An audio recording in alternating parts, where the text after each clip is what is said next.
Immediately, our advocates and our members recognize the potential impact of the index. These are people who have been advocating for years, talking to policymakers and politicians, hearing a lot of the wonkiness and the BS, and really are focused in getting down to the grassroots. What are you going to do for me? How are we going to solve this issue?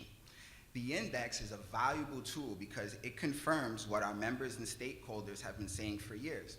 It's almost impossible for seniors on a fixed income to remain economically secure in a world of constantly rising costs. The costs are constantly rising, but of course those on a fixed income can't maintain ends meet.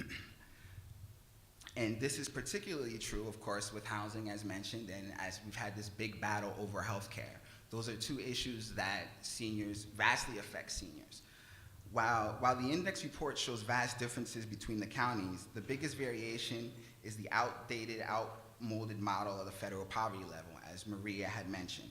Whether you live in Kings County down here in Brooklyn or Clinton County up near the Canadian border, $10,000 a year is not going to cut it. And that's just a fact. In fact, Social Security is not going to cut it. And we just heard that 25% of our seniors are on a Social Security alone. I believe that number is higher, and that's one of the goals that Statewide is going to do with the numbers and playing with the numbers, is to try to see what that real number is. 25 is a high percentage already, but we in fact believe it's much higher. And one of the frustrations that our members have is that in good times and in bad, you're always looking to cut senior programs. I had talked about EPIC. EPIC was something that our members fought very hard for. The moment it was passed, they fight every year so it doesn't get cut. And it's a constant battle. So along with that level of frustration comes a level of energy in terms of what we feel the index can do. The index can demonstrate on a number by number basis what people are feeling in their communities to their own leaders.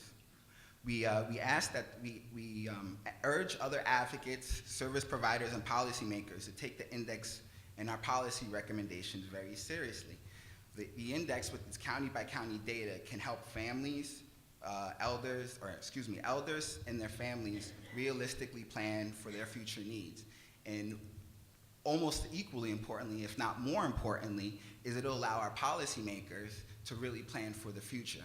A few years ago, and during the Pataki administration, there was a project called 2015, in which the whole state government did a projection of what the economic and demographic changes of seniors would be in 2015.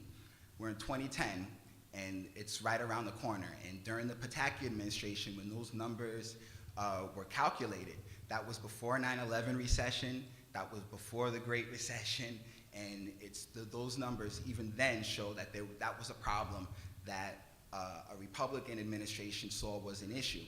And we say that that's one of the reasons why we feel it's not a partisan issue. It's both sides. Everyone hopefully will be a senior, as Marty had mentioned before. But as our name is Statewide Senior Action Council and not Statewide Senior Asking Council, what we do is we go and we engage our leaders and we tell them what we want. And we plan to hold our leaders responsible and accountable for their votes and what they say. We go through an annual advocacy day, and our members come from all across the state and go to Albany and advocate. And each year, the staff and the different representatives are very impressed because our people know what they're talking about. They know the numbers, they know the statistics, because they go through the training and are really, really in touch with the issues that affect seniors in their area. In October, during our annual convention, we will be starting a process of establishing an elder index report card for the legislature and the Senate and the Assembly. This report card will be based on the economic security level of seniors in that county, as well as how those representatives vote on the bills that we consider on our bill tracker, the legislation that we consider provide the most economic security for seniors. At that point in October, we're going to send our members back to their districts right before election time and let them know that seniors are active, seniors do vote, and we are going to make a change. That's one of the things that our members really flocked to the index because they really saw it as a magnet for getting like-minded people to really influence their members.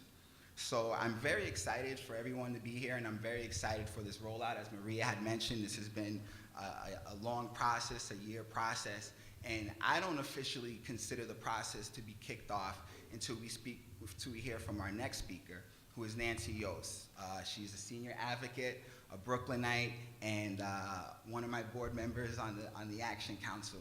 And Nancy Yost is living the index, and she's the example of individuals, not only here in Brooklyn, but across the state, in rural, suburban, and urban counties that are a constant battle to maintain economic security.